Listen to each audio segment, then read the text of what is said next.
May 15th, 1943. Russell Islands, Solomon Sea. 14:37 hours. Lieutenant Russell Walsh stood in the coconut grove watching the F-4U Corsair bounce. Once, twice, 3 times. The landing gear compressed and rebounded like the airplane was trying to shake itself apart. The bent wings wobbled, the long nose pitched up, then down. The pilot inside was fighting for his life, and the runway was supposed to be the safe part. Walsh had seen bad landings before. 8 months flying the F-4F Wildcat had taught him what desperation looked like from the outside. But this was different. This wasn't a damaged aircraft limping home. This was a brand new fighter trying to kill its pilot on a clear afternoon with no enemy within 100 miles. The Corsair finally stopped rolling 50 feet from the coconut palms. The propeller ticked to a halt. Silence fell over the airstrip except for the metallic creaking of stressed aluminum cooling in the tropical heat. The temperature was 95 degrees. It was only 2 in the afternoon. Walsh walked toward the aircraft, his boots crunched on coral dust that the Seabees had laid down 3 weeks ago. The Pacific sun beat against his neck. Sweat soaked through his khaki shirt. The air smelled like aviation fuel mixed with rotting vegetation and salt water, the same smell that had filled his lungs every day since Guadalcanal. The pilot was climbing down from the cockpit. Lieutenant Victor Harmon, 22 years old, San Francisco.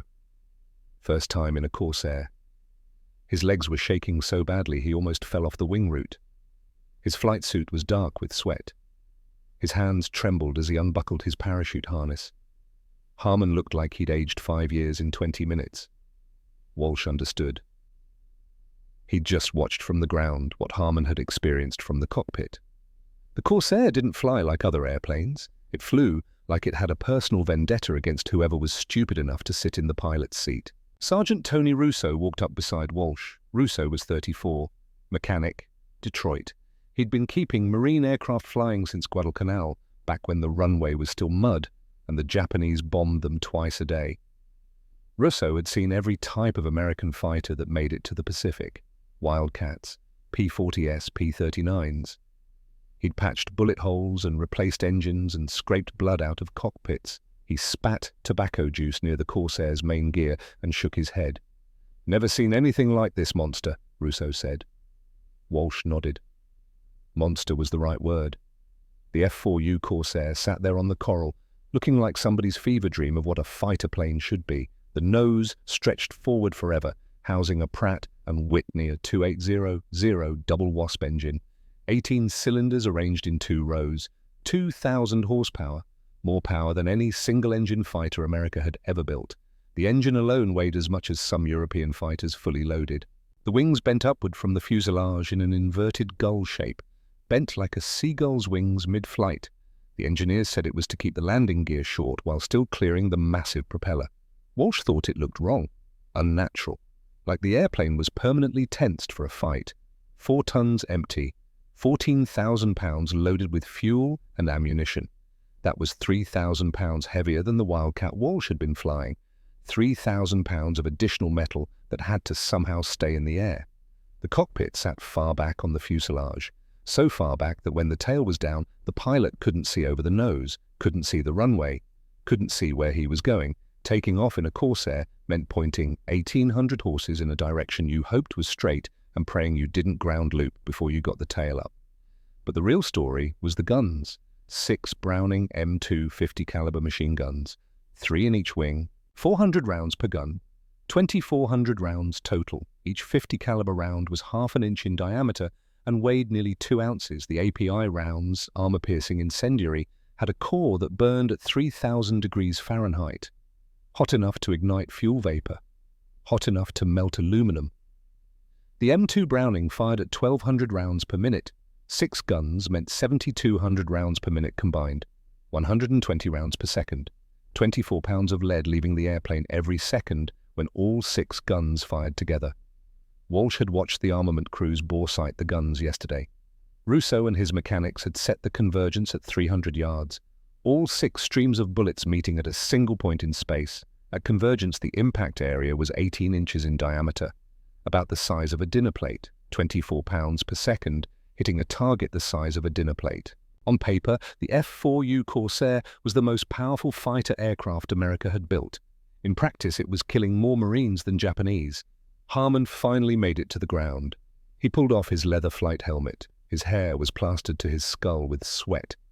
His face was pale despite the heat. He looked at Walsh with eyes that had seen something terrible. "It tried to kill me," Harmon said. His voice shook. 6 times. "That thing tried to kill me 6 times. Walsh knew what he meant. The Corsair had a stall characteristic that was biblical in its violence. No warning buffet like the Wildcat. No gentle nose-down tendency. 1 second you were flying, the next second the left wing dropped like God himself had reached down and slapped it. The airplane snapped into a spin so fast you didn't have time to think. Just react. And if you were low, if you were on approach, if you were anywhere below 1,000 feet, you were dead. The torque was worse. 2,000 horsepower, turning a 13-foot propeller, created rotational force that wanted to roll the airplane left and yaw it right simultaneously. On takeoff, you had to feed in right rudder, lots of right rudder, or the Corsair would ground loop. It would swap ends. It would cartwheel. It would kill you on the runway in front of everyone. The visibility was a joke. That long nose blocked everything forward and down. Landing meant flying a curved approach, keeping the runway in sight out the side of the canopy, then straightening out at the last second and dropping it in blind, hoping you'd judged the height correctly, hoping you'd judged the speed correctly, hoping the airplane decided to forgive you. 4 pilots had died in training already, not in combat, in training. On clear days, on good runways, the Navy had given up trying to operate Corsairs from carriers after too many accidents. Pilots overshooting into the barrier, pilots hitting the ramp, pilots stalling on approach and spinning into the ocean. The Navy said the Corsair was unsuitable for carrier operations, so they gave 200 of them to the Marines. The Marines didn't have a choice. They took what they were given. Right now, that was 200 bent-wing beasts that nobody wanted. Walsh had been flying F-4F Wildcats for 8 months. He'd been shot down twice by Zeros. Walked away both times. The Wildcat was slow. Maximum speed, 318 miles per hour, which meant every Zero in the sky could run you down if they wanted to. The Wildcat was chunky, looked like a barrel with wings, but it was honest. The Wildcat told you what it was thinking. The controls got heavy before it stalled. The engine ran smooth or it didn't. You knew where you stood. The Corsair looked like it kept secrets. Walsh had watched the specs comparison yesterday when the aircraft arrived. Russo had written the numbers on a chalkboard in the ready room.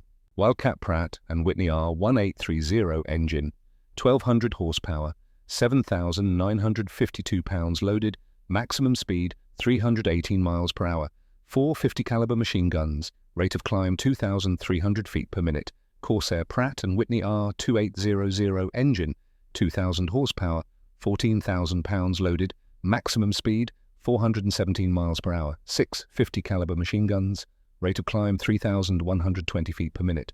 On paper, the Corsair was superior in every measurable way, faster, more powerful, better armed, better climb rate. On paper, it should have been the answer to every problem the Marines faced in the Pacific. The problem was getting it into the air without dying. The problem was getting it back on the ground without dying. The problem was all the dying that happened in between. "How many hours you got in type?" Walsh asked Harmon. "That was number 3, Harmon said. 3 flights, 9 hours total." 9 hours. Walsh had 900 hours total flight time, 200 combat hours, but 0 in the Corsair. Tomorrow morning that would change. Tomorrow morning Walsh was scheduled for his first flight. First takeoff, first landing, first time trusting his life to a machine that looked like it was designed by someone who hated pilots. The next morning brought heat that made breathing feel like drowning. By 7 a.m. the temperature had hit 90 degrees. The humidity sat somewhere near saturation. Walsh's flight suit was soaked before he finished the pre-flight walk-around. Major Gregory Boyington was already at the aircraft when Walsh arrived. Boyington was famous. Boyington was already drinking too much. Boyington was perfect for this suicide machine. Pappy Boyington, 30 years old but looked 40. He'd flown with the Flying Tigers in China before the war, flew P-40S against the Japanese, knew the Zero better than most Americans knew their own aircraft, knew the pilots too, had fought them for a year before Pearl Harbor. "They're artists," Boyington said. He was leaning against the Corsair's wing, smoking a cigarette. "The Zero pilots, ballet dancers with machine guns. They've been flying combat since 1937 in China. 6 years of practice killing. We've been in this war 18 months. Walsh nodded. He knew the numbers. Everyone knew the numbers. The Japanese pilots at the start of the war had been the best in the world, trained for years, combat experienced, flying an airplane, the Mitsubishi A6M0, that could turn inside a phone booth and climb like an angel. The Zero specs were burned into Walsh's memory. Mitsubishi A6M2 Type 0 carrier fighter, Nakajima Sakai 12 engine, 940 horsepower, 6,200 pounds loaded, 2 Type 99 20mm cannons, 2 Type 97 7.7mm machine guns. Maximum speed 331 miles per hour. Turn radius 525 feet at 230 miles per hour. The Zero was made of aluminum so thin you could punch through it with your fist. It had no armor, no self-sealing fuel tanks. One good burst would set it on fire. But it didn't matter if you couldn't get your guns on it. The Zero could turn inside anything America flew. In a turning fight, a dogfight, the Zero would get on your 6 o'clock and stay there. The pilot would walk 20mm cannon rounds up your fuselage until something vital broke. Engine, fuel tank, you. The Wildcat couldn't turn with a Zero, the P-40 couldn't turn with a Zero, the P-39 couldn't turn with a Zero, the Corsair sure as hell couldn't turn with a Zero. "They'll laugh when they see this thing," Boyington said. He gestured at the Corsair with his cigarette. "Too big, too heavy. That bent wing will slow the roll rate. That long nose will create blind spots. They'll call it a truck. All power, no grace." Walsh had heard that before. The Japanese called American planes trucks. Big, powerful, graceful as a freight train. "In a turning fight, you'll lose," Boyington continued. "Every time. The Zero will get inside your turn radius and you'll die, so don't turn." Walsh waited. This was why Boyington was here. This was the lesson. "The Corsair can dive faster than anything in the Pacific," Boyington said. 450 miles per hour straight down. The airframe will hold together. The engine will keep running. At 450 miles per hour, you cover a mile every 8 seconds. Boyington dropped his cigarette and ground it into the coral with his boot. "The Zero's wings will rip off at 350 miles per hour. The airframe isn't strong enough for that kind of speed. So you use the weight, you use the power, you dive from above, you fire at convergence, you climb back to altitude before they know what hit them." Well, Walsh understood the tactic. Altitude was energy, energy was speed, speed was life. Trade altitude for speed, trade speed for position, trade position for kills, then climb back to altitude and do it again. "What about when they force us to turn?" Walsh asked. Boyington smiled. It was the smile of a man who had already accepted certain truths about life and death. "Then you're already dead," Boyington said. "So you might as well ram them." 3 days later, intelligence brought photographs. Captain Michael O'Brien, Boston. Intelligence officer, he spread the photos across the table in the ready room. They were taken by a coast watcher on Bougainville. Grainy black and white images shot from a hillside overlooking Kahili airfield. 70 Zeros at Kahili, another 40 at Balale. The Japanese were building up for something. But the photos showed something else. O'Brien pointed to the aircraft on the ground. The pilots walking to their fighters, young faces, replacement faces. "The cream of Japanese naval aviation died at Midway," O'Brien said. "More died in the meat grinder over Guadalcanal. These are replacements, still good, still dangerous, but not the artists who humiliated us in 42. Walsh studied the photographs. The Zeros looked the same, perfect aluminum shapes, the most beautiful fighter plane ever built if you cared about aesthetics. But the pilots were different. You could see it even in grainy reconnaissance photos. These weren't the hard-eyed veterans who had bombed Pearl Harbor and swept through the Philippines and sunk the Prince of Wales and terrorized the Pacific for a year. These were the second team, still trained, still motivated, still lethal, but not invincible. Walsh spent every morning for the next week fighting the Corsair, learning its rhythms, learning its hatreds. The takeoff was the worst. Lock the tail wheel or it would ground loop. Feed in right rudder, lots of right rudder, to counter the torque, or the airplane would swap ends. Get the tail up fast so you could see where you were going. The moment the tail came up, the nose dropped and suddenly you could see the runway, see the trees at the far end, see how little time you had before you ran out of coral. The Corsair wanted to kill you immediately, every time, without fail, but If you survived the takeoff, if you got the gear up and the flaps up and joined formation, something changed. The power was intoxicating. 2,000 horses pulling you through the air. The climb rate was absurd, 3,000 feet per minute. The Wildcat climbed at 2,300 feet per minute. And that felt good. The Corsair climbed half again faster, and it felt like riding a rocket. At altitude, the Corsair transformed. At 25,000 feet, the air was thin and cold, and the engine just kept pulling. Walsh pushed the nose over one morning and watched the airspeed indicator wind up. 300 miles per hour, 350, 400. The controls got heavy but stayed responsive. The engine screamed but held together. The airframe shook but didn't come apart. At 400 miles per hour, you covered a mile every 9 seconds. The ocean below looked frozen. The clouds looked stationary. Everything else in the sky might as well have been standing still. Physics was physics. Speed was energy. Energy was life. Walsh pulled out of the dive at 15,000 feet. The G-forces crushed him into the seat. 6 Gs. 7. His vision grayed at the edges. His chest felt like someone was standing on it. His arms weighed 100 pounds each. The Corsair groaned. The wings flexed visibly, but it held together. Level at 15,000 feet, Walsh looked at the airspeed indicator, still showing 280 miles per hour. He'd bled off 120 miles per hour in the pullout, converted that speed into altitude and G-forces and stress on the airframe. But he was still flying, still alive, still in control. The Corsair could do things that should have been impossible. The landing was an act of faith. You couldn't see the runway until the last second. You flew the pattern by memory.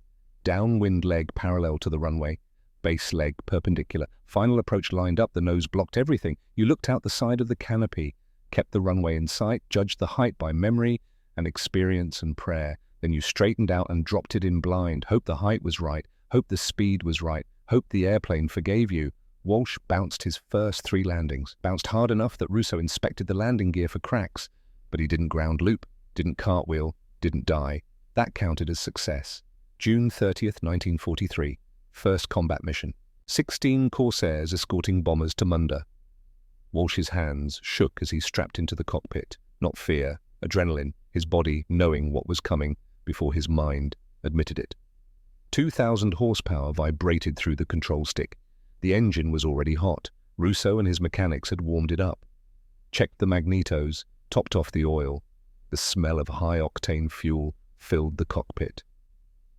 Walsh ran through the checklist. Fuel selector on main, mixture rich, propeller full forward, throttle cracked, parking brake set, tail wheel locked. The temperature was 90 degrees at dawn. Inside the cockpit it felt like 110. The new flight suits were supposed to help with G-forces.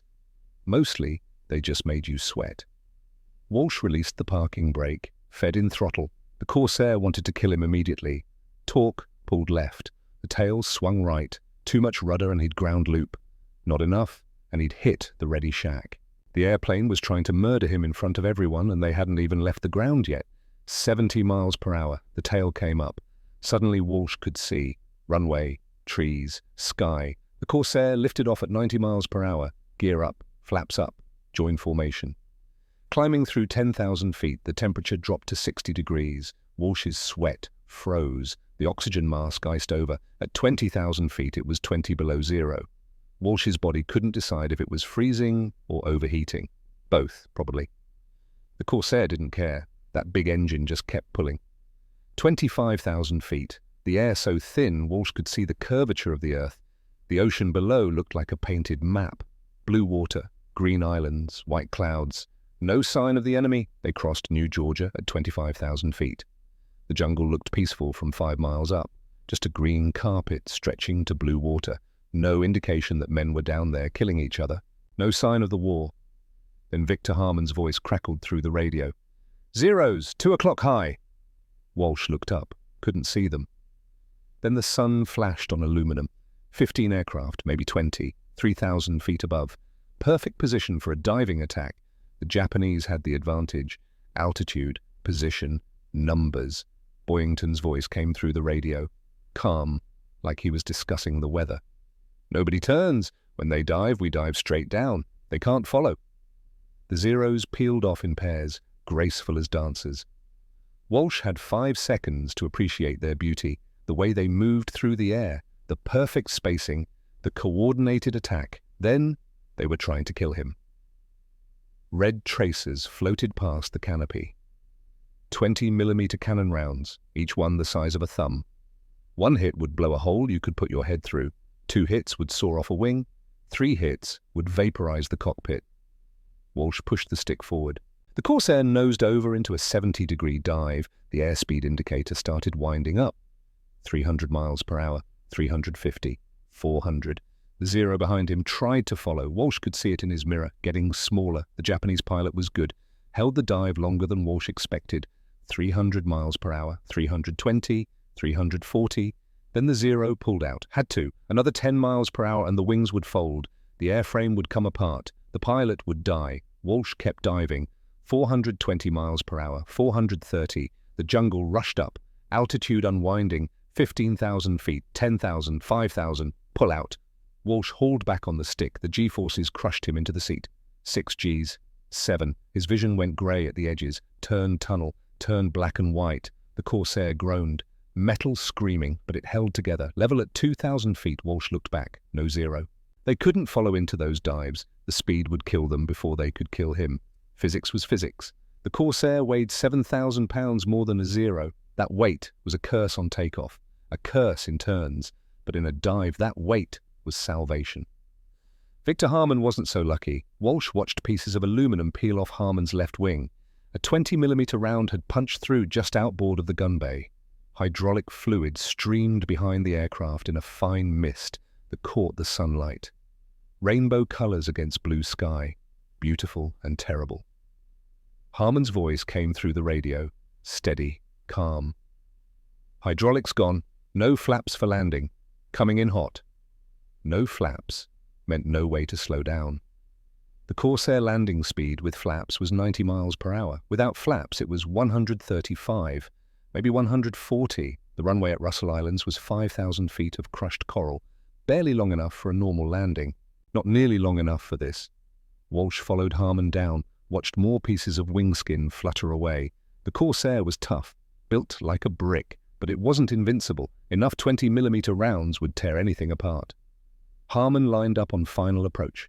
No flaps, no brakes. The hydraulic system ran both. He had the aircraft and gravity and nothing else.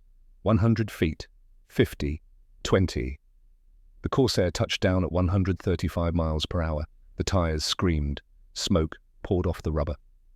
Harmon stood on the brakes, but nothing happened. The hydraulics were gone. The Corsair rolled toward the jungle at 90 miles per hour. The end of the runway coming up fast. Trees beyond. Harmon did the only thing he could. He kicked full rudder. The Corsair ground looped, spun like a top, tires screaming, coral dust exploding in a brown cloud. The landing gear collapsed. The right wing dug into the coral.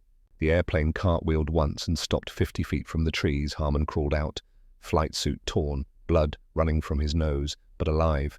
The Corsair had saved him, even while trying to kill him. They lost 2 pilots that day, not to enemy fire, to the airplane. Lieutenant Thomas Morrison from Dallas stalled on approach. No warning buffet, no gentle nose down, just suddenly spinning. The left wing dropped, and the Corsair snapped inverted, and Morrison had maybe 2 seconds to process what was happening before he hit the water at 120 miles per hour. They found pieces of the aircraft, never found Morrison. Lieutenant Peter Kowalski from Chicago got target fixation during a dive, chased a Zero down through 10,000 feet, 8,000, 6,000. The Zero pilot was good. Stayed just ahead of Kowalski's guns, led him lower and lower. Kowalski followed. 4,000 feet, 2,000, 1,000. He fired, missed. The Zero pulled up hard. Kowalski followed, and the G-forces were still crushing him when he hit the jungle at 300 miles per hour. The Corsair was teaching them in blood. July 16th, 1943, Kahili fighter sweep. No bombers to protect this time, just 16 Corsairs looking for trouble. They found it over Bougainville. 40 Zeros climbing up from Kahili airfield. The Japanese pilots were confident. Some of them waggled their wings. The fighter pilots challenge? Come play. The Zero could outturn anything America flew. Every American pilot knew it. Every training manual said it. Never turn with a Zero. The words were written in blood and reinforced by statistics. But Boyington had given them a different game to play. Walsh was at 28,000 feet when he spotted them. Perfect setup. The Zeros were at 15,000 feet, climbing. But not expecting company this high, the Corsair could start a dive from almost 30,000 feet. That gave them 13,000 feet of vertical space to build speed, 13,000 feet of potential energy to convert into kinetic energy, into velocity, into killing power. Boyington's voice came through the radio. Dive in pairs, one shooter, one cover. If the shooter misses, climb away. If zeros follow the cover, man dives on them. Use vertical space. Never get slow. Never turn. The weight they hated on takeoff became their weapon in combat. Walsh picked a zero climbing through 18,000 feet, pushed over into the dive. The airspeed built fast, 300 miles per hour, 350, 400, 420. The zero grew in his gun sight. The pilot saw him coming, started to turn. Too late. Physics didn't care about skill or courage or how many hours you had in type. Physics was math. Walsh was diving at 420 miles per hour. The zero was climbing at 200. Closing speed 620 miles per hour, 102 feet per second. At 300 yards, Walsh opened fire. The convergence was perfect. Russo and his mechanics had bore-sighted the guns yesterday, spent 4 hours adjusting them. 300 yards was where all 6 streams of bullets met. Walsh's finger closed on the trigger. All 6 guns fired together, 7,200 rounds per minute, 120 rounds per second, but Walsh only held the trigger for 2.4 seconds. 288 rounds left the guns. At convergence, all 288 rounds passed through an area 18 inches in diameter, a circle the size of a dinner plate. 24 pounds of lead and steel and incendiary compound hitting the zero in less than 3 seconds. The first rounds shattered the engine. The Nakajima Sakai 12-cylinder radial came apart. Pistons separated from connecting rods. The crankshaft broke. Aluminum castings fractured. The next rounds tore through the cockpit. The zero had no armor plate. The pilot had no protection. 50 caliber rounds punched through aluminum skin like it wasn't there. The armor-piercing incendiary rounds hit the fuel tanks. The zero didn't have self-sealing tanks, just thin aluminum containing high-octane gasoline. The API rounds burned at 3,000 degrees Fahrenheit. The zero didn't catch fire. It exploded. The aluminum skin vaporized. The fuel ignited in a fireball that expanded faster than the eye could follow. The wings separated. The tail broke off. The cockpit disintegrated. Walsh pulled up hard. 6 Gs. 7. 8. Vision going black. The Corsair climbed like a rocket back through 20,000 feet before the G-forces eased. He looked down. The zero was gone. Not falling, not burning, gone. Disintegrated. The M2 Brownings hadn't just shot it down. They'd deleted it from existence, but the Japanese pilots were learning too. The next zero dove away when Walsh approached, used the Corsair's own tactic. Walsh followed him down, closing slowly. The zero was lighter, could dive almost as fast. Not quite, but almost. The zero pilot waited until Walsh was committed, until the airspeed was too high to pull out quickly. Then he yanked back on the stick. The zero could pull 11 Gs. Its pilot would black out. Blood vessels in his eyes would burst. He might have a stroke, but the airplane would hold together. The zero looped straight up, came out above and behind Walsh. Now the hunter was hunted. Walsh had 2 seconds to live, maybe less. The zero pilot was already squeezing his trigger. 20mm cannon rounds took time to reach the target. Had to lead the shot, account for deflection. The pilot was good, he knew how to lead. Then Victor Harmon came down like the wrath of God. 450 miles per hour, 6 guns firing. Harmon had seen Walsh's problem, had dove from 30,000 feet, built every bit of speed the Corsair could give him. The zero came apart in midair. The engine separated from the fuselage, just broke free. 2,000 pounds of Nakajima radial tumbling through space. The wings folded backward, snapped at the root and bent until they touched each other behind the tail. The pilot's body tumbled free. Already dead. 50 caliber rounds had riddled him before the airplane started breaking up. His parachute never opened, probably never knew he needed to pull the cord. Harmon pulled up so hard his flight suit's G-suit inflated. The bladders compressed his legs and abdomen, kept the blood from pooling. But it wasn't enough. Blood vessels in his eyes burst anyway. His vision went red, then black, then grey, but alive. That was the pattern. Dive and climb. Energy fighting instead of angles. The Corsair pilots who tried to turn with zeros died. The ones who remembered Boyington's rules lived, mostly, The math was brutal. Trade altitude for speed. Trade speed for kills. Climb back to altitude and do it again. Each dive started 2,000 feet lower than the last. Eventually, you ran out of sky. Lieutenant David Parker from Memphis ran out of sky over Shortland Island, last seen diving through 5,000 feet with 2 zeros trying to follow. His wingman said Parker was laughing over the radio, something about his daddy's moonshine being stronger than Japanese 20mm. The zeros pulled out at 3,000 feet. Had to. Any lower, and they wouldn't have enough altitude to recover. Parker didn't pull out. Maybe target fixation, maybe the controls locked up from speed. Maybe he just decided 3 kills in one day was enough for one lifetime. The jungle kept its secrets. August 15th, 1943. The Japanese tried something new. Instead of climbing to meet the Corsairs, they stayed low, 5,000 feet and below, using clouds for cover, forcing the Americans to come down where the Zero's turning advantage mattered more. Smart tactic. Would have worked against Wildcats or P-40S. But the Corsair had another trick. From 30,000 feet, Walsh could see everything. The whole battle space laid out like a map. New Georgia Island, Vella La Vella, the slot between them where the Tokyo Express ran supplies at night. Kahili Airfield, on Bougainville, and below it all, hiding in the clouds at 3,000 feet, 20 zeros, waiting to ambush anyone who got low and slow. Walsh keyed his radio, told his wingman, a replacement pilot from Kansas named James Fisher, to stay high. Cover him. Then Walsh did something insane. He rolled inverted and pulled straight down. 90-degree dive. Vertical. The airspeed indicator went crazy. 400 miles per hour, 450, 470. The Corsair was shaking, rivets straining. The wings flexed so much Walsh could see them moving. The control surfaces were locked solid from air pressure. He could barely move the stick. 490 miles per hour, 500. At 500 miles per hour, you cover 733 feet per second. A mile every 7.2 seconds. The human brain can't process that kind of speed, can't react fast enough, can't track targets. The clouds rushed up. Walsh punched through at 3,000 feet, doing 480 miles per hour. The Zeros were right there, flying lazy circles, waiting for Americans to stumble into their trap. They never saw him coming. Walsh had maybe 2 seconds of firing time at that speed. He picked the leader, a green Zero with kill markings on the fuselage, 5 red circles painted beneath the cockpit. This pilot had killed 5 Americans. Walsh opened fire at 400 yards. At that velocity, the 50 caliber rounds hit like artillery shells. The kinetic energy was obscene. The Zero's tail section separated completely, just gone, didn't tear off, didn't break, vanished. The rest of the airplane tumbled wildly. The pilot was probably already dead from the shock. Walsh pulled out at 500 feet. The G-forces were crushing. 9 Gs, maybe 10. His body weight felt like half a ton.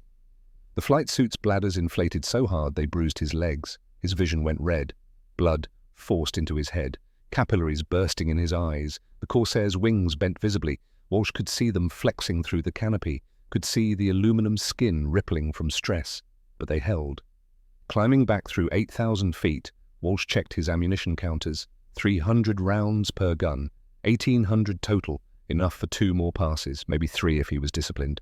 The Japanese pilots were rattled. They'd never seen anything dive that fast and survive. Some tried to climb to meet the Corsairs. Bad idea. In a climb, the Corsair's power advantage was absolute. That massive R2800 engine just pulled them up like an elevator. 3,000 feet per minute. The Zero climbed at 3,000 feet per minute too, but the Zero had to work for it, engines screaming, airframe straining. The Corsair climbed like it was bored.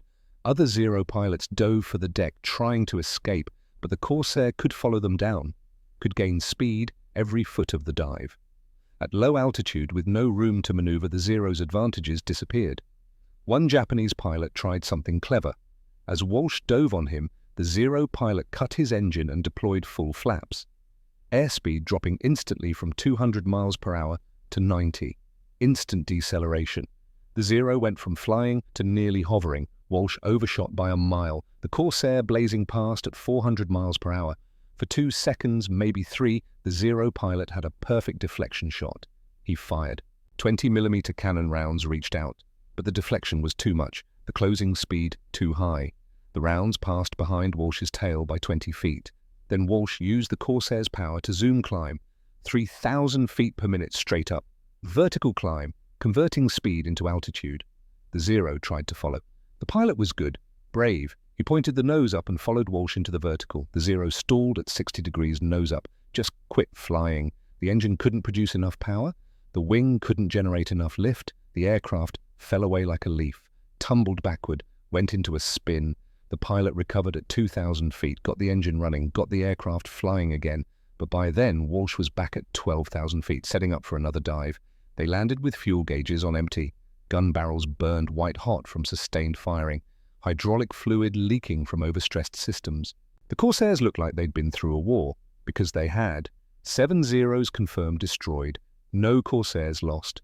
Though Lieutenant Morrison's aircraft had so many holes, Russo said he could see through it. 20mm rounds had punched clean through the fuselage in 3 places. Missed Morrison by inches. The armor plate behind the seat had stopped 2 rounds. The plate was dimpled, deformed. But it had held. The Japanese pilots had stopped laughing at the bent-wing bird, started calling it something else, whistling death, for the sound it made in those terrifying dives.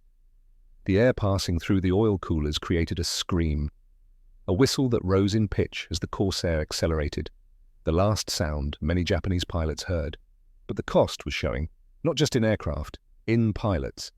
Victor Harmon's hands shook constantly. Not fear, adrenaline damage, his body couldn't stop producing it.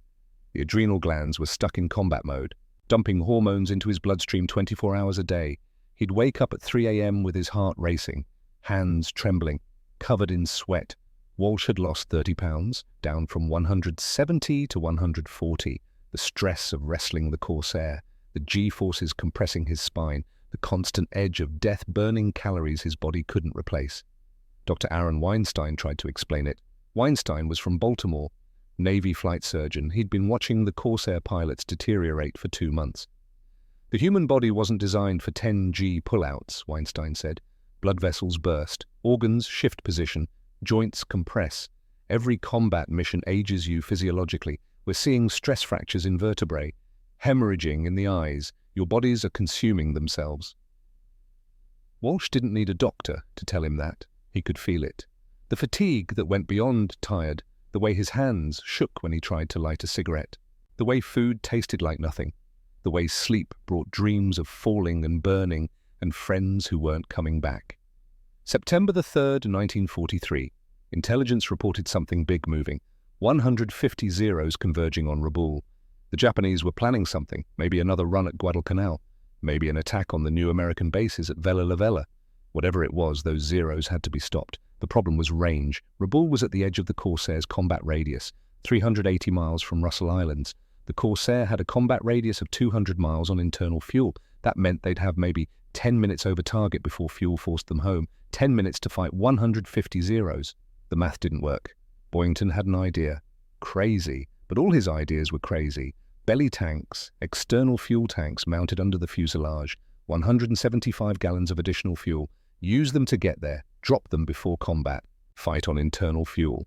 The mechanics worked all night, welding attachment points, fabricating mounting brackets. The tanks threw off the Corsair's balance, made it even more unstable, even more eager to kill whoever was stupid enough to fly it. But they added 200 miles of range, made the impossible merely suicidal. September 5th, 1943, dawn. 24. Corsairs lifted off in the grey light. Walsh's aircraft felt wrong with the belly tank attached. Sluggish, the centre of gravity all wrong, like flying with a boulder strapped underneath. Climbing through 15,000 feet ice formed on the wings. The temperature dropped to 0, then 10 below, then 20 below. Walsh's breath fogged inside the oxygen mask. Condensation froze. His face went numb. At 20,000 feet, the belly tank started leaking. Walsh could see fuel streaming from the seam, a fine mist in the slipstream, evaporating immediately in the low pressure. One spark and the whole thing would explode, turn him into a fireball at 4 miles high. Nothing he could do about it. Either the leak would stop or it wouldn't. Either he'd explode or he wouldn't. Keep flying, stay in formation, do the job. New Britain appeared through broken clouds. Rabaul's Simpson Harbor filled with ships, Japanese supply vessels, destroyers, cruisers, and above it all, circling at 20,000 feet, the largest fighter formation Walsh had ever seen. At least 100 Zeros, stacked from 15,000 to 25,000 feet, waiting. They knew the Americans were coming, had radar now, or spotters, or just good intelligence. Didn't matter. The element of surprise was gone. Boyington's voice crackled through the radio. "Drop tanks." Walsh pulled the release. The belly tank fell away. Tumbling toward the jungle 5 miles below, the Corsair immediately felt better, lighter, angry, ready to fight. Time to see if 24 could beat 100. The Japanese had learned from previous encounters. They didn't climb to meet the Corsairs, didn't give them the altitude advantage. Instead, they spread out, covering every altitude band from 15,000 to 25,000 feet. No matter where the Corsairs dove, they'd have to pass through layers of Zeros. Smart, disciplined, the tactics of pilots who'd been doing this for 6 years. But Boyington had learned too. Instead of diving immediately, the Corsairs climbed higher. 28,000 feet, 29,000, 30,000. The Zeros couldn't follow. Their engines starved for oxygen up here. The Nakajima Sakai engine was supercharged, but only to medium altitude.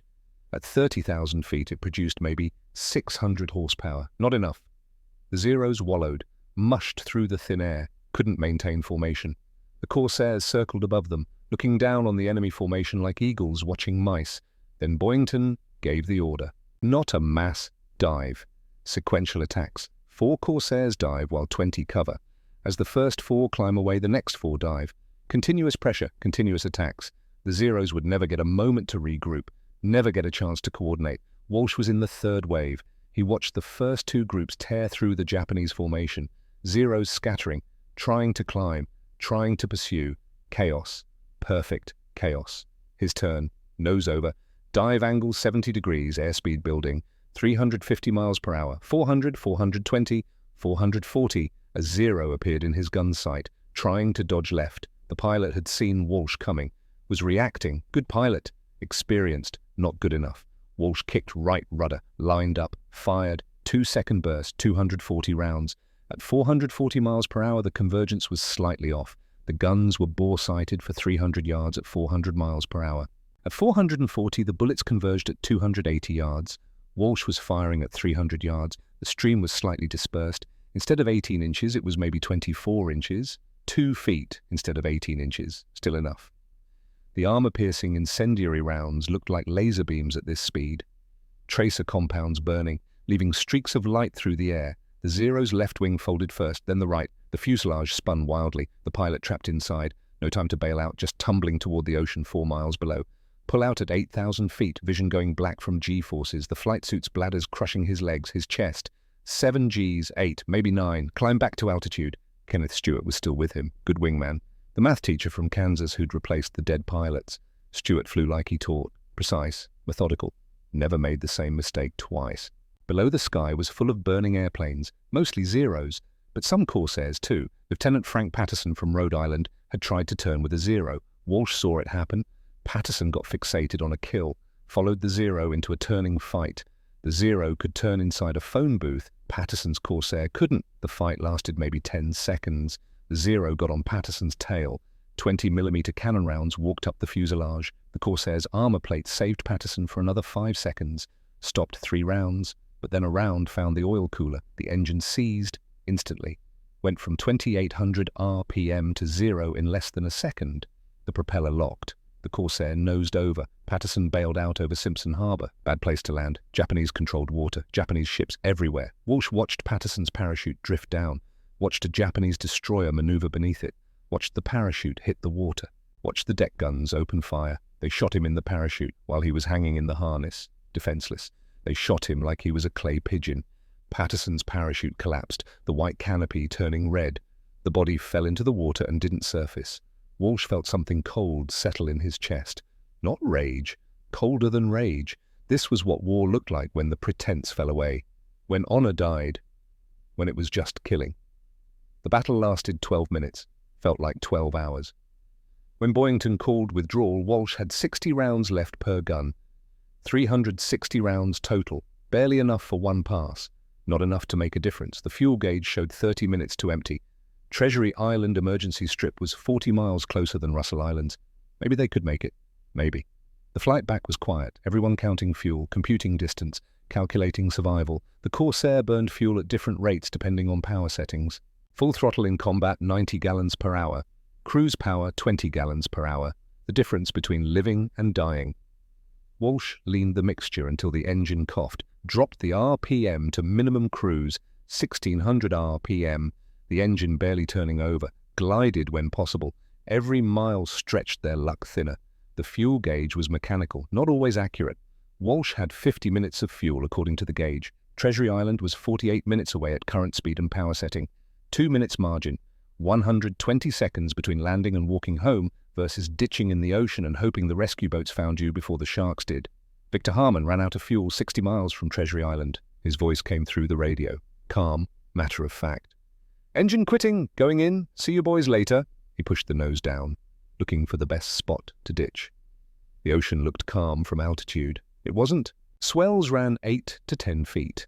Ditching in swells was like hitting concrete. The Corsair would skip once, maybe twice, then submarine. The long nose would dig in. The aircraft would flip. You had maybe 10 seconds to get out before it sank.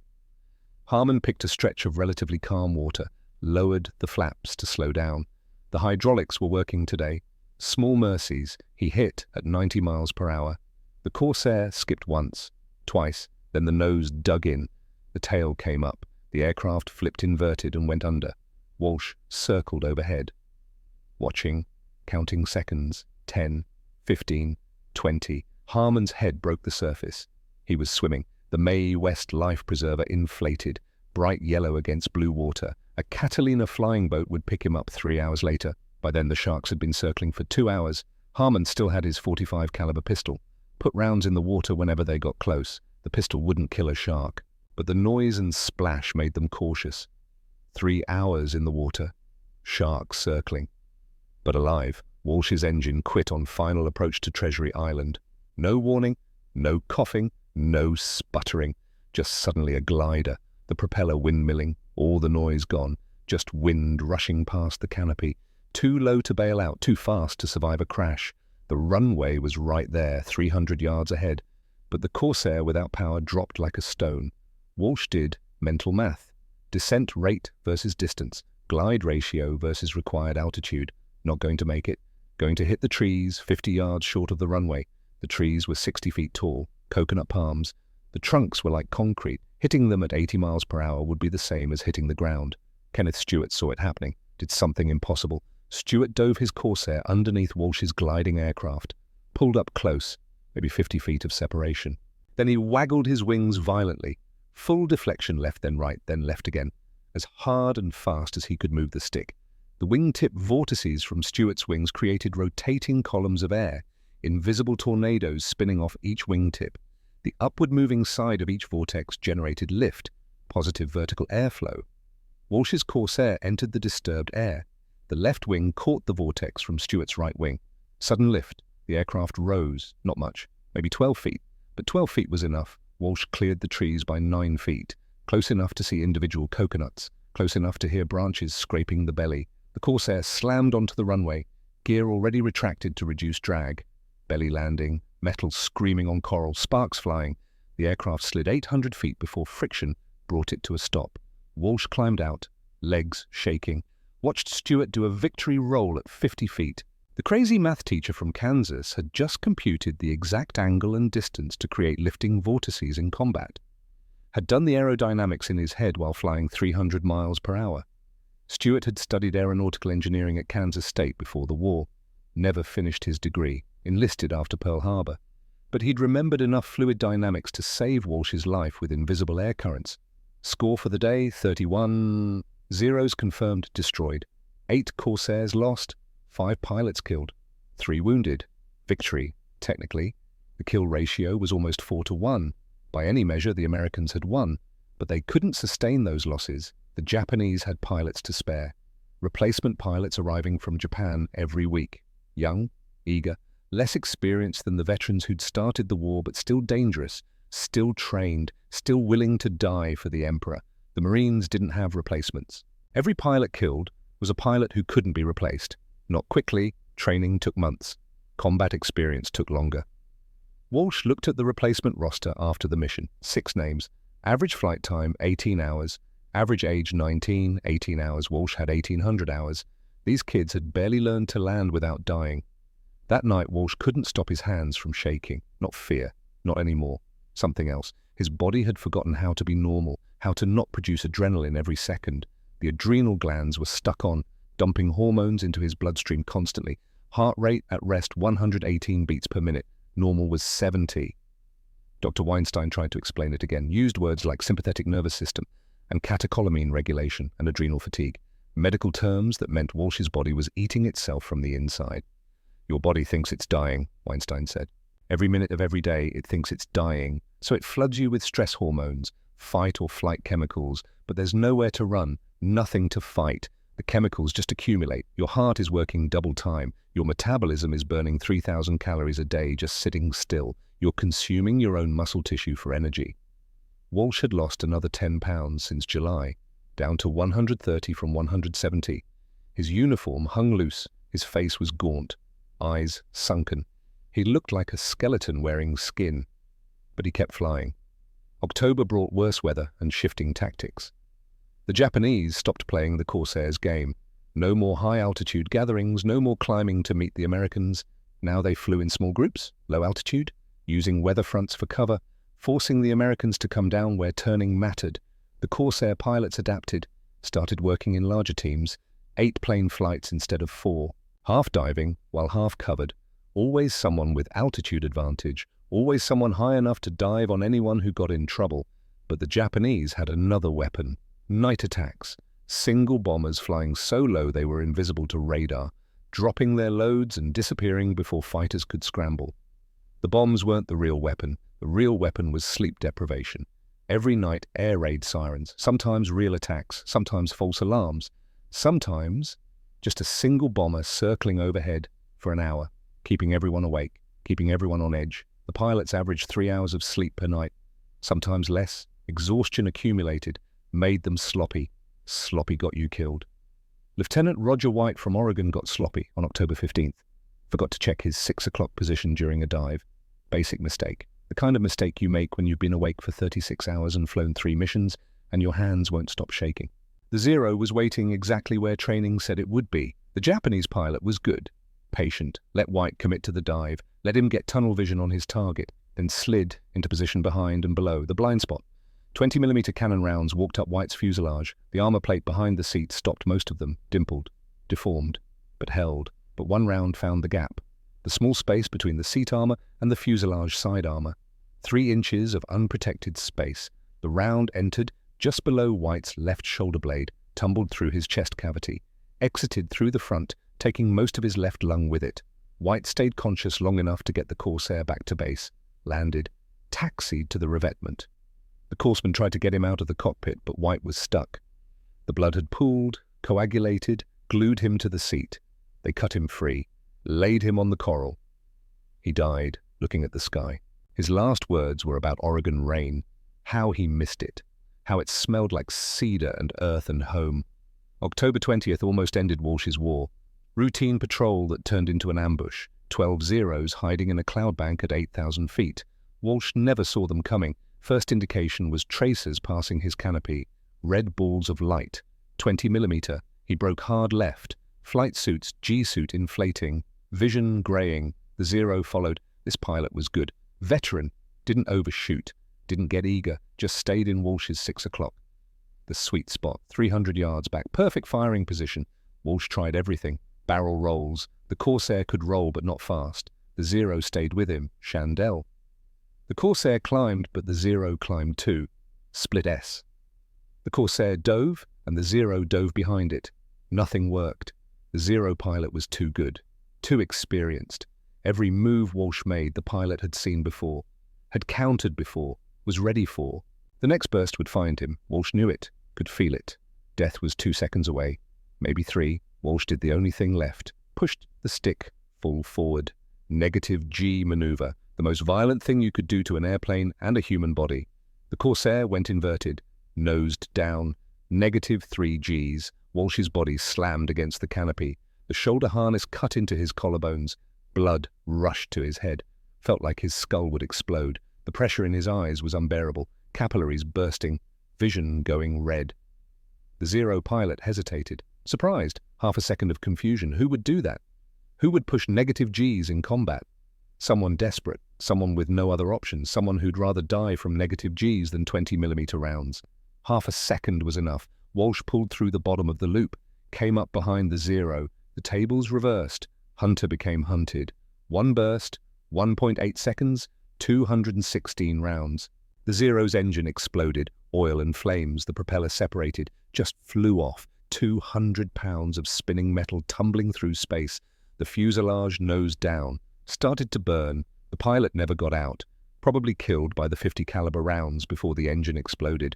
Walsh leveled out at 4,000 feet, tasted copper, blood in his oxygen mask. The negative Gs had ruptured something inside, could feel it. Pain in his chest, each breath hurt. He flew back to base barely conscious, landed, shut down the engine, sat in the cockpit until someone came to get him. Dr. Weinstein found internal bleeding, not immediately fatal, but bad enough. Ruptured blood vessels in the chest cavity, maybe a torn diaphragm, 2 weeks grounded while his body repaired itself. 2 weeks of watching other pilots take his aircraft up, 2 weeks of funeral services, 2 weeks of new names on the replacement roster and old names on the casualty list. By November they were winning but dying. The kill ratio was 12-1 in the Corsair's favor. 12 Japanese aircraft destroyed for every Corsair lost. By any measure, the F-4U was proving itself the best fighter in the Pacific, but it demanded everything from its pilots. Victor Harmon developed ulcers, stomach lining eroding from stress, vomiting blood before missions. Weinstein put him on a liquid diet, told him to stop flying. Harmon ignored him, kept flying, said he'd rather die in combat than waste away in a hospital bed. Walsh lost another 10 pounds, down to 120. His body was consuming itself, burning muscle tissue for energy it couldn't get from food. He ate everything they gave him. Wasn't enough. His metabolism was running so hot that nothing satisfied it. "You're literally consuming yourselves," Weinstein said. He'd gathered the squadron's remaining pilots in the medical tent. 8 men. They'd started with 24 in June.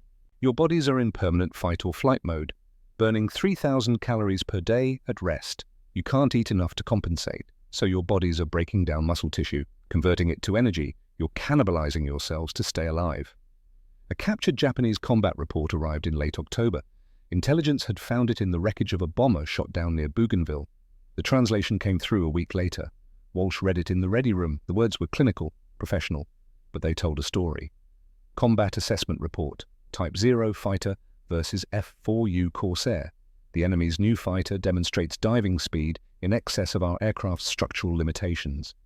Lieutenant Nakamura Hideo attempted pursuit at 360 miles per hour and experienced catastrophic control surface failure. Aircraft disintegrated, pilot killed. Subsequent encounters confirm the F-4U can sustain dives to 450 miles per hour without structural failure. Our maximum safe diving speed remains 350 miles per hour. Recommendation: avoid engagement above 20,000 feet. If attacked from superior altitude, immediately dive below 5,000 feet and use terrain masking and cloud cover. Do not attempt to follow F-4U in vertical maneuvers. This is not cowardice. This is mathematics. Not cowardice. Mathematics. The Japanese were acknowledging what Walsh already knew. Physics didn't care about courage or honor or how long you'd been flying. Physics was numbers, weight and speed and structural limits. The Corsair weighed 7,000 pounds more than a Zero. That weight was death in a turning fight. But in a dive, that weight was salvation. November 11th, 1943. Armistice Day. 25 years since the end of the Great War. The war to end all wars. Walsh thought about that as he strapped into the Corsair. His father had fought in France. Belleau Wood. Came back different. Never talked about it except once drunk at Christmas crying about friends who didn't make it home. Now Walsh understood. You didn't talk about it because words were too small. How do you explain watching Kenneth Stewart create vortex lift with wing waggle? How do you describe Victor Harmon ditching in shark-infested water? How do you tell someone about the smell of hydraulic fluid mixed with blood? You didn't. You carried it. Alone, until you couldn't carry it anymore.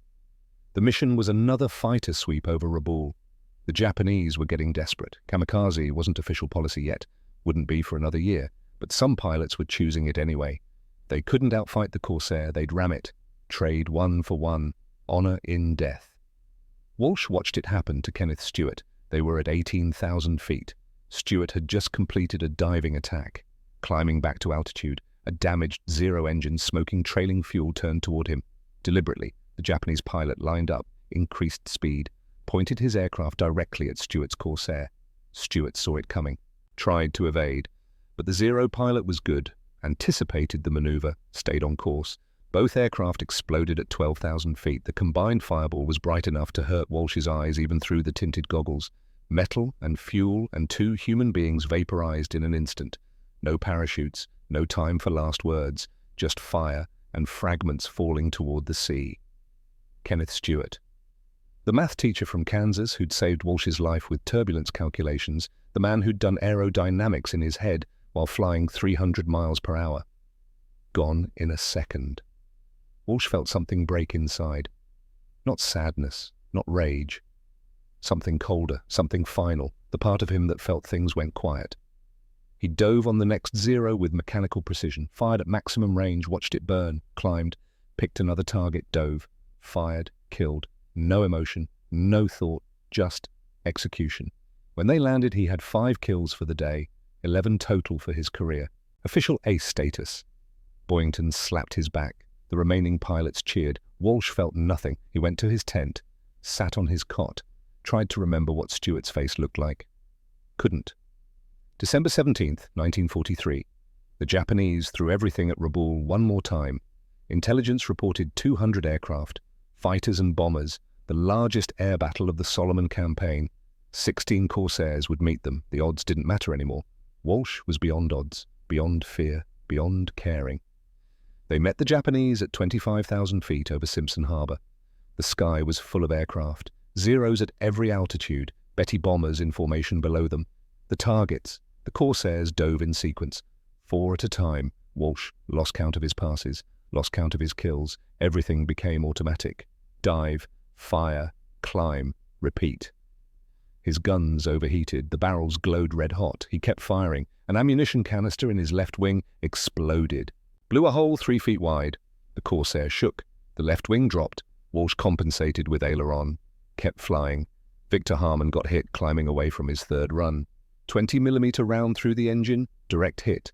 Oil pressure went to 0 immediately. The windscreen went black with oil, completely opaque. Harmon's voice came through the radio, calm, professional. Oil pressure 0, windscreen black, flying instruments, calling altitude, 9,000 feet, 8,000, descending through 7,000, bailing at 4. Walsh watched Harmon's Corsair descending, trailing black smoke. Harmon couldn't see anything, was flying entirely by instruments, reading the altimeter, calling out numbers. At 4,000 feet, Harmon's canopy flew off. He went over the side, parachute deployed. White silk against blue sky. A 0 turned toward the parachute. The pilot's intention was clear. Walsh didn't think, just reacted. Put himself between Harmon and the 0. The Japanese pilot fired. 20mm rounds hit Walsh's aircraft. 4 hits on the armor plate behind the seat. Sounded like sledgehammers, felt like car crashes. The armor plate deformed, dimpled, but held. Walsh fired back. 1 burst. The 0 came apart. Wings folding, fuselage breaking. Another Corsair, a replacement pilot Walsh barely knew, dove on a second 0 that had turned toward Harmon. Destroyed it. Harmon landed in the water, was picked up 2 hours later by a destroyer. Uninjured except for bruises from the parachute harness, the battle lasted 23 minutes. When it ended, Walsh had 2 rounds left.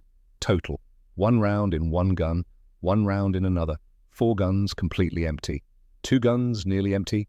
18 Zeros destroyed. 12 Betty bombers destroyed. 5 Corsairs lost. Walsh had gotten 5 kills in the battle. Ace in a day for the 2nd time. 16 total now. The other pilots wanted to celebrate. Walsh said nothing, went to his tent, lay on his cot, stared at the canvas roof, tried to feel something. Pride, relief, satisfaction, anything. Nothing. December 23rd, 1943. 06:15 hours. Scheduled dawn patrol.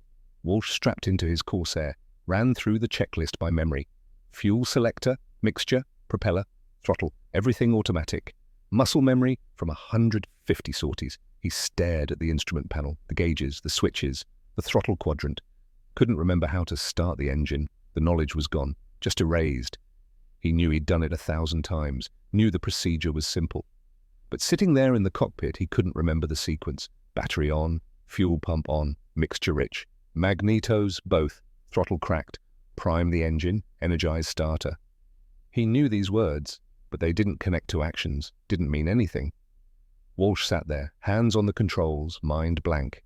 Tears ran down his face. He didn't remember starting to cry. The corpsman found him 2 hours later, still sitting in the cockpit, hands on the controls, face wet. They took him to Dr. Weinstein. Weinstein examined him, asked questions. Walsh couldn't answer. The words wouldn't come. The diagnosis: acute combat fatigue, severe stress reaction, complete exhaustion. Walsh had flown 142 combat missions. The regulation was rotate pilots after 50. Walsh had flown almost 3 times that number. His body had been running on adrenaline for so long, it had forgotten how to function without it. The stress hormones had burned through everything, all the reserves, all the buffers, all the coping mechanisms. Now there was nothing left. They sent him to a hospital in Brisbane, Australia. Clean sheets, real food. Nurses who smiled and didn't ask about the war. Walsh weighed 128 pounds, down 42 pounds from when he'd started flying Corsairs. His resting heart rate was 118. His hands shook constantly. Amplitude of 4 centimeters when he held his arm extended. He couldn't sleep more than 2 hours without nightmares. The nightmares were always the same. Stewart's aircraft exploding, Harmon ditching in shark water, White bleeding out in the cockpit, Patterson shot in his parachute. The faces of men he'd flown with, men who weren't coming back. And in the nightmares, Walsh couldn't remember their faces clearly, couldn't hold on to the details. They were fading, becoming ghosts. That was worse than the death, the forgetting. January 1944, a new doctor arrived at the hospital. Navy psychiatrist Commander Sarah Goldstein. From New York City, first female Navy psychiatrist in the Pacific Theater. First thing she did was throw away Walsh's sedatives. "You need to feel this," Goldstein said. "Not numb it. The pain is proof you're still human. If you can't feel the pain, you can't heal from it." She made Walsh talk, not about tactics or kills or victories, about the human details. Stewart's math students back in Kansas, Harmon's unfinished engineering thesis, White's love of rain, Patterson's family in Rhode Island, the things that made them people instead of statistics. At first, Walsh couldn't. The words wouldn't come, but Goldstein was patient, persistent. She'd sit with him for hours, waiting, and not pushing, just present. Slowly, Walsh started to remember, not the deaths, the lives. Stewart teaching trigonometry to farm kids who'd never use it, but loved how he explained it. Harmon designing aircraft components in his notebooks during downtime. White writing letters home describing the jungle like it was poetry. The memories hurt. But Goldstein was right. The hurt meant something still worked inside Walsh, meant he was still human. Over 8 weeks, Walsh gained weight. 5 pounds the first 2 weeks, another 7 pounds the next 2. By week 8, he was up to 146 pounds. Not healthy, but alive. The hand tremor decreased from 4 centimeters to 1.5. Still there, but manageable. He started sleeping 4 hours at a time, sometimes 5. The nightmares came less frequently, and when they came, he could remember the faces more clearly. February 1944, the Corsair was officially redesignated as the Marine Corps' premier fighter bomber. The kill ratio for the Pacific War 11.3 to 1. 2,140 enemy aircraft destroyed versus 189 Corsairs lost in air combat. The bent-wing bird that nobody wanted had become the best American fighter in the Pacific. March 1944. Walsh received orders. Training Command, Naval Air Station, Pensacola, Florida. He'd teach new pilots how to fly the Corsair, how to not die in it. He stood on the dock in Brisbane, waiting for the transport ship. Victor Harmon was there, also heading home, also broken. They didn't talk much, didn't need to, just stood together watching the harbour. The war would go on without them. Other pilots would fly their aircraft, other men would die. But Walsh and Harmon had done their part, had survived when survival seemed impossible. That was enough, had to be enough. The ship sailed on March 15th. Walsh stood at the rail watching Australia disappear. Thought about the men who weren't on this ship, who'd never come home. Stewart, White, Patterson, 63 other pilots Walsh had flown with, 63 names on the casualty list. He carried them with him, would always carry them. Pensacola, Florida, April 1944. Walsh reported to Training Command. Met his first class of students, 20 ensigns, fresh from flight school, average age 20, average flight time 200 hours, 0 combat hours. They looked at Walsh like he was a ghost or a hero. He was neither, just a man who'd survived. He taught them Boyington's rules. Never turn with a 0, always maintain altitude advantage, use the Corsair's strengths, respect its viciousness. When they asked what combat was really like, Walsh said it was like being on fire while drowning while falling off a cliff. The students laughed, thought it was hyperbole. It wasn't. Walsh flew with them, showed them how to deal with the torque on takeoff, how to recover from the violent stall, how to land without seeing the runway, but mostly he taught them to survive the airplane itself. The Corsair was still killing pilots in training, still demanding respect, fear even. One student reminded Walsh of Kenneth Stewart. Same quiet competence, same methodical approach, same love of mathematics. His name was Douglas Pearson, from Nebraska, math degree from State College. Walsh wrote Pearson harder than the other students, criticized every landing, made him repeat maneuvers until they were perfect. Pearson thought Walsh hated him. Walsh was trying to save his life. Pearson graduated top of his class in October 1944, got orders to VMF 312 in the Pacific, Harmon's old squadron. Harmon had returned to combat after recovering from his ulcers, against doctor's orders. Couldn't stay away. Walsh shook Pearson's hand, wanted to say something profound, ended up just saying what Boyington had said. "Don't turn with 0s, Pearson smiled, still thought it was partly a joke. 3 months later, Harmon wrote, Pearson had made ace in 2 weeks, 6 confirmed kills, then got shot down over Kyushu, survived, swam to shore, picked up by a submarine, lucky or good, probably both. Pearson survived the war, came home in 1946, became a professor at Nebraska, taught aeronautical engineering, never forgot Walsh's lessons. August 6th, 1945. Hiroshima, 1 bomb, 1 city, gone. August 9th, 1945. Nagasaki, another bomb, another city. August 15th, 1945. Japan, surrendered. The war was over. Walsh stood on the flight line at Pensacola watching Corsairs practice landings, students learning the approach he'd taught 1,000 times. The bent-wing bird that had started as a failure and become a legend. Statistics said 2,300 Japanese aircraft destroyed, kill ratio 11-1. The best American fighter of the war. But Walsh thought about Kenneth Stewart, Roger White, Frank Patterson, all the men who died so those statistics could exist. If 1 bomb could end the war, what were their deaths for? He didn't have an answer. Knew he'd never have an answer. December 1945. Walsh was discharged, returned to Pittsburgh, got a job at an accounting firm. Normal life, ordinary life. He married in 1947. Betty Crawford. She was a nurse, had seen enough war at hospitals to know not to ask questions. Walsh loved her for that, for letting him be silent. They had 2 children, Anne in 1949, a son in 1952. Walsh named the boy Kenneth Stewart Walsh. Never explained the middle name to anyone, not to Betty, not to the boy. It was private, sacred. Some debts you paid in silence. Walsh never wrote a memoir, never gave interviews. When people asked about the war, he said he'd been a pilot. That was all. The medals stayed in a drawer, the discharge papers in a folder, the memories in a place he didn't visit unless he had to. He lived quietly, worked his job, raised his children, went to church on Sundays, looked like everyone else in the neighborhood. But sometimes at night, he'd wake up sweating, heart racing, hands shaking. Betty would hold him until the panic passed. Never asked, just held him. Some wounds never healed. You just learnt to live with them. March 2001. Russell Walsh died at home, age 78, 56 years after the war ended. His son Kenneth, named for a man he'd never known, cleaned out the attic after the funeral, found a box hidden behind the insulation. Inside, 340 letters from students Walsh had trained, photographs from the Russell Islands, a list of names written in faded ink, the ones who didn't make it home. And, at the bottom, a Japanese 20mm shell. Diffused, the explosive removed, the brass polished, a note attached in Walsh's handwriting. This one had my name on it. Stewart got in the way. Pass it on.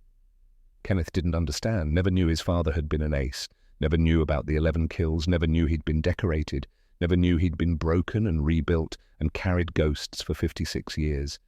He brought the shell to the funeral home, placed it in the coffin with his father. I don't know what it means, Kenneth told the funeral director, but it meant something to him. The shell was buried with Walsh, a piece of war, a piece of friendship, a piece of mathematics and fire and invisible air currents and everything that couldn't be said with words. You had to be there, had to feel a Corsair shake at 500 miles per hour, had to see those bent wings delete zeros from existence, had to watch your best friend's plane explode and keep flying. Some debts you pay until there's nothing left to pay with. Some stories you tell without words because words are too small. Russell Walsh carried that shell for 56 years, carried the weight of aluminum and friendship and mathematics and fire. Carried it until he couldn't carry anything anymore. The F-4U Corsair won the air war in the Pacific. The cost was measured in more than fuel and bullets. It was measured in pieces of soul left at 30,000 feet. In voices that never faded, in faces pilots tried not to forget, in shells they carried as reminders of the men who died so they could live. That's the part that doesn't make it into the statistics.